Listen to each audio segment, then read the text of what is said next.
Hi guys, and welcome back to the Bird Photography Show with Glenn Bartley somewhere in South America. Where am I? And me, Jan Wegener. So, where are you, Glenn? Yeah, well, so since our last episode, I've been traveling around Ecuador. I'm in Ecuador. I'm visiting a park called El Cajas, which is a beautiful park. I just went up there this morning and had a really nice morning shoot, but then I had to come back here because Jan wanted to film the show. I could have been out there taking bird pictures right now, Jan. It's your fault. Well, I think we all agree that he had a bit too much nice time in the field already while a lot of us are stuck at home, so I don't actually feel that bad about it. Well, I'll tell you, it hasn't all been fun and games, and maybe I'll start with that story. The first place I went to, I wanted to go and chase after this masked mountain tanager. I hiked up to this area where the bird is meant to be, didn't see almost any birds, let alone the bird I wanted. It was hot, sunny, so a huge waste of time. Hiked probably 10K. Got back to town, I was starving. I got a meal at a local little restaurant. Got food poisoning. So the next day I spent in my bed. The next day, I thought, okay, I'm feeling better. Let's get back up there into the park, try to find this bird. Right when I found the bird moving around in a little flock, it starts pouring rain. Got some pretty average shots. And then the final day, I was like, okay, this is the day. I'm going to get it. I'm going to hike up there. I'm going to nail shots of this bird. I get to the park, cerrado, closed. They would not let me in. I had to turn around and go back. So, Jan, have you ever had some shoots that have just not worked out the way you hoped? There have been a few, I know. We always like to think we never have any issues in the field, but unfortunately from time to time that still happens. I remember one shoot we went to photograph region parrots that I really wanted for a long time. I'm like, this time we're going to get it. So we drove to the Mallee in a rental car because at that time back then I didn't have a four-wheel drive. And we booked a four-wheel drive, but then we got something that they more referred to as soccer mum car. That's an Aussie so term. That was kind of the first letdown. It's just like an SUV that kind of has four-wheel drive but has nothing really to do with the four-wheel drive. We're basically standing there, the birds are in front of us, one bird's coming down towards our perch. Last second it takes off and was never seen again. I could already see it sitting on my perch with my eyes, but it just never happened. So we're like, oh, we're just gonna try again, we're gonna get it. And then I think 2 days later we try again. We're just on this little track driving along, and then we hear this like boof boof sound. We hit something, and it was two fist-sized holes in two of our tires because there's a little bit of root sticking out into the road that completely busted two tires. Of course, we only had one spare tire. Of course. So we're like, this is a bit of a problem. Some of those outback locations, I mean, I can only imagine some of those sites, there is nobody nearby. We were lucky in the sense that the next city was only like 100 and something kilometers away. And so we walked out back from that little track a few kilometers to the main road. And lucky enough, someone was driving past as well that helped us to get the car out to the main road. So we had to drive backwards on two flat tires for like 2 kilometers. Oh, man. In like relatively soft sand, but we made it out of there. And then in one spot we got like a 1 bar of phone reception, so we called around a few like tow trucks and stuff, and they're like, no, we're not going to come out there. And eventually we found someone who was willing to drive from that city 100 kilometers to the car, jack it up, get the 2 tires, drive back, put 2 new tires on there, and then drive back and put the 2 new tires on the car. So we did that. It cost us almost 2 days in the end. And the only surprising thing was it cost only like $800, all of it, to fix it, including all the drives. So that wasn't great. And unfortunately, we also never got the birds that trip. And I think it took me 7 years after that to finally get my first region parrot photos. Yeah, that's a pretty much disaster. It still haunts me. And I always have 2 spare tires in my car as well now if I go somewhere. Yeah, the Australian outback is no joke. I mean, I remember when I was there seeing some of these off-road vehicles, and like you could just tell that people are extra level prepared, and you need to be for things like that. Well, luckily, after my first shoot, things have gone much better since then. Kept seeing on like eBird, remember we've talked about eBird as a great resource for finding birds. And I kept seeing people getting shots of these black-chested mountain tanagers, and I could see in some of them that they were on bananas. So I was like, oh, what's going on here? they must be feeding them now, which was certainly not the case back then.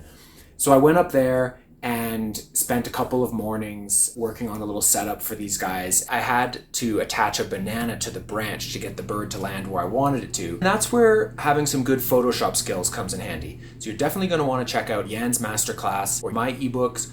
If you don't already have these skills in your arsenal about being able to remove objects like this and clean up backgrounds and just make your images really shine, you definitely want to take advantage of those resources we're providing here. And also up there, played around with some really nice hummingbirds, sapphire vented puffleg, sword-billed hummingbirds. Those were really fun. Let's bounce it back to you, Jan.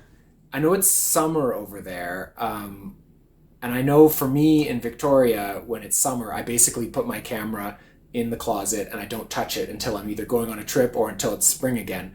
Have you been shooting much, or what's been going on over there? It is a bit like that here, unfortunately, as well. The only thing you can photograph now is a bunch of shorebirds that are wintering here in like non-breeding plumage. In a couple of months from now, a lot of them start to color up as well. So it's kind of more exciting to try and go for them then if they have the nice color. Main problem at the moment is that a lot of birds are like heavily molting. So even if you get a nice shot, you have a bird that's missing like 3 tail feathers or has a big hole on the wing or something. And some people don't care. It's something that I really don't like, because I always try to get like the best possible version of each species on like a nice perch. So it's been pretty quiet. The last shoot I've done was actually just after testing the Z9. I went up to the mountains. I wanted to get this new species called log runners. They're this little, well, you could almost compare them to like a mix of like a quail and a thrush or something. Yeah, they're funny looking birds. I went there. I wasn't sure how far I would have to hike, so I actually decided I'm not going to grab my heavy 600mm lens because it's like hot, humid. I'm like, if I have to walk 2 kilometers, do I really need to take my heavy tripod, that big lens in my backpack? So I'm like, screw it. I'm just going to take the 100 to 500mm lens. I knew it was going to be a challenge because obviously it's pretty dark in the forest. Mm-hmm. At f7.1 wide open, you're basically glued to like ISO 12,800, 25,600, but I was kind of willing to try and go with that because with our workflow, it has really not been that much of an issue anymore to use the high ISO. And so I'm like, it's going to be so much more fun if I just have a little lens that I can handhold. Gone ahead, found the birds pretty easily, and they were just running around. So there was one sort of little mossy rock that was kind of sticking out where they were like running around. So set up there. After a short while, I actually had the male and the female kind of just briefly running over that rock, and I actually ended up with some shots. I mean, I should have probably used the flash because some of the images were pretty dark, but actually when I was editing them with the presets and a few curves here and there, I actually managed to also brighten it up quite nicely, and I think they look pretty good. What do you guys think?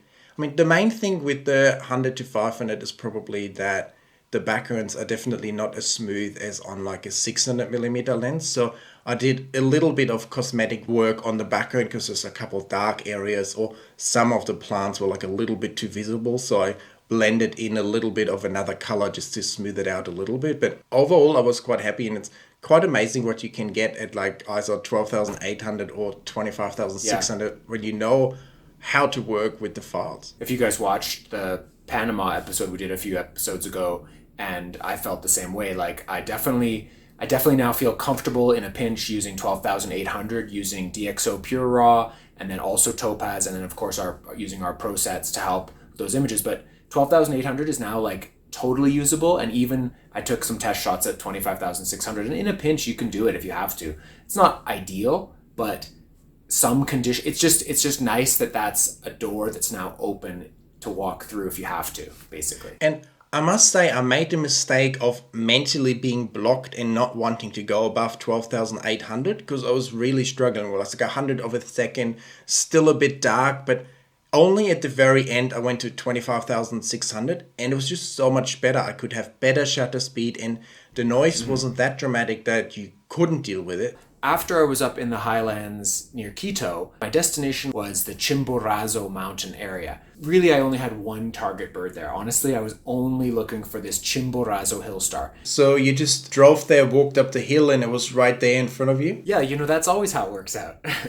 No, absolutely not. So I got to this site, all of the hill stars throughout the Andes, they're all really tied to this certain shrub that has these orange flowers called the Chugirawa flower. So I was basically driving around looking for good areas where I could find a bunch of those flowers, because usually if you find a good patch of those flowers, you can find the birds. And I found a nice little area of them. So I got out and I started walking around. It was like super windy. It wasn't really great conditions. And yet I did find a few of the birds. And every time I'd see one, I'd get really excited and then I'd go try to track it down. And it was like either a female bird or like a juvenile. I had a couple that looked good from a distance with my binoculars, and when I got up, they were adult males, but they were like missing feathers, just like you were talking about. So disappointing when you find the bird you're after and you realize it doesn't matter what I do here, I'm not going to get a great photo. So I kind of retreated down the mountain after day one with no photos in hand. Day two, I started driving in the park. I saw some good Chugirawa flower patch. I was listening, watching. I saw a bird, again, another juvenile one. I drove all the way up to the top. I couldn't find anything. I drove all the way back down to the parking area at the base, and I was really kind of just thinking about what I was going to do. And then magic happened. Somebody spotted my fanny pack and they saw the logo on my fanny pack and they came over and they introduced themselves. They were like, "Hey, are you Glenn Bartley?" "Yes, I am. I really like your photos." And I was like, "Thank you so much." And then he's like, "Well, what are you after here?" And I was like, "Oh, I'm trying to photograph Chimborazo Hill Star." Turns out this guy was the administrator for the whole park. He was like, "Oh, you need to photograph the Chimborazo Hill Star. Okay, I know where there's some perfect adult males. Let me show you." So he takes me up the mountain to this little side gully I never would have found in my searching on my own. We get there and sure enough, there was 3 nice males hanging out in that area. So I spent the rest of the day there.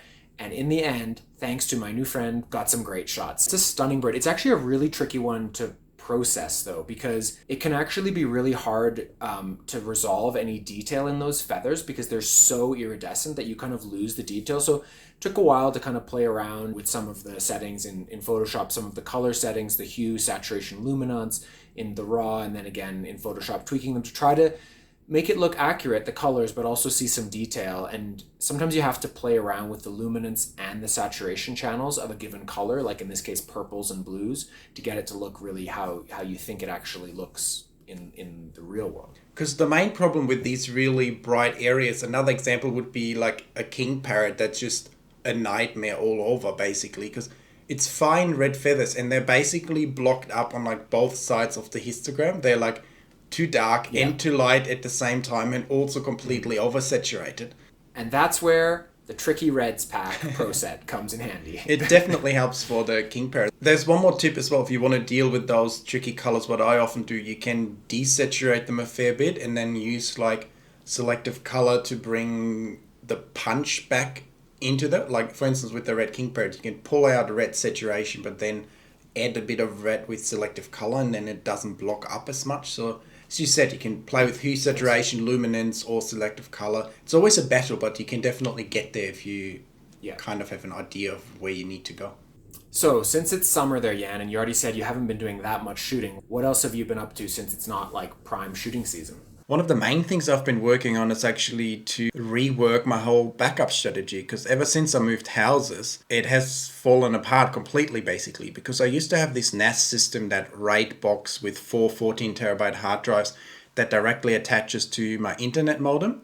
And that is great if you're living in your own house, you have your internet modem there, you can just plug it in and all computers can access it. But now I'm living at other people's houses, I'm living at a friend's house at the moment, there's little kids around, the modem is in the middle of the living room, I can't just put the box there and then leave it there. Now I'm like, my main backup copy is suddenly out of play, and that had all my files on it basically. Now there's only random hard drives. I was doing the Z9 review. Some files are on my laptop, some are on some SSD drives, some are on this computer. So it started to become a real mess, and I kind of started to feel uncomfortable because I really started to feel like I'm going to lose files here because I'm not backing this up properly. Yeah, and that's a super important thing. I mean, anyone who's serious bird photographer, nature photographer, every once in a while, you've got to really think about your backup system and make sure that it's robust and that it makes sense and that you have a really good way of creating those backups. Because sometimes we get a little bit, I definitely get lazy from time to time and realize like, oh, I haven't backed up like these really important shoots, whether you're actually on a trip like I am now and I'm trying to back up to at least one extra hard drive at least every day or two, but definitely at home as well. That's when you can get even more complacent and lazy and and things start falling through the cracks, and all of a sudden a few years go by and you're looking for a certain file and it's like, ooh. And I was looking around and there's something called a DAS as well, which is a direct attached storage. NAS is network attached storage. And you can't actually just plug your NAS into the computer. That doesn't work. It has to go into the modem, basically. I ended up buying this QNAP TR004, which is just a standard box that plugs in, it creates a RAID for you. And what I did, I basically done a RAID 1 and 0. That means there's 4 hard drives in there. So I actually lose 50% of the capacity. But if one drive breaks, nothing happened. I can just pull it out, put another one in, and it restores it really quickly as well. And potentially, depending on which other drive breaks, a second one could also die in the process and it would still have all my files. So I value that redundancy. And also, if you set it up as RAID 1 and 0, it also reads and writes pretty quickly.